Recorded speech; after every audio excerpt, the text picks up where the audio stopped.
Hello বন্ধুরা, কেমন আছো? নিশ্চয়ই ভালো আছো, আর আমিও ভালো আছি। তা আজকে ভাদ্র মাসের শেষ আর বিশ্বকর্মা পুজো, আর সেই সঙ্গে মনসা পুজো।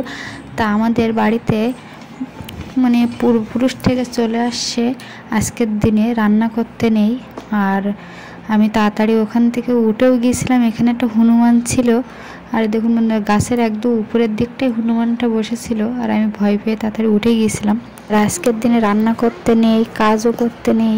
আর কালকে আমি পান্তার সঙ্গে কি কি ভাজা করেছি আর কি কি নিয়ম করতে হয় সেগুলো তোমাদের আমি পরে ভিডিও দেখিয়ে দিচ্ছি। মাছন তৈরি করে দিয়েছিল ওর বাবা, তো সেই কাঠের মাছনে উঠে দেখুন কত সুন্দর জায়গা করে নিয়েছে। আর শাড়ি, আমার শাড়ি ওর ঠাম্মার শাড়ি, দুজনের শাড়ি পেতেছে, পেতে এখানে সুন্দর একটা ঘর করে নিয়েছে।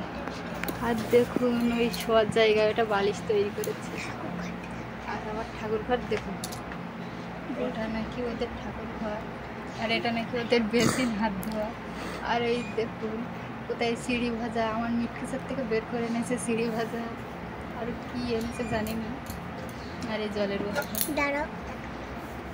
কি আর কি হচ্ছে, চিড়ি ভাজা, এগুলো হচ্ছে রুটি, আলু ভাজা, আর এই সাইডে আচার আছে। আর ওখানে চিড়ি ভাজা, দেখি চিড়ি ভাজাটা না খাওয়া হয়ে গেছে, চিড়ি ভাজাটা আছে করে দেখি। এই দেখুন এটা চিড়ি ভাজা,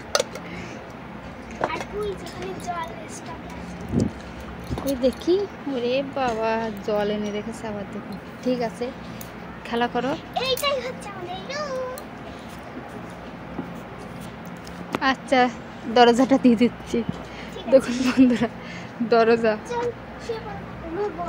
আর যেহেতু আমাদের আজকে একাদশী, আমরা খাবো না, কিন্তু মেয়েদের জন্য রান্না বান্না করতে হয় তার আগে দিন রাত্রেবেলা। তা কী কী রান্না করেছি দেখুন।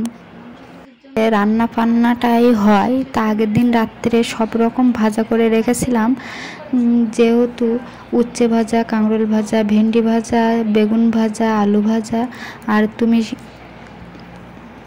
আর মেন হচ্ছে চাল কুমড়ো ভাজা, কচু শাক রান্না করতে হয়। আর তার সঙ্গে অবশ্যই মাছ ভাজা করতে হয়, আর চিংড়ি মাছ ভাজা, তারপর ফুল ভাজা। এগুলো না হলে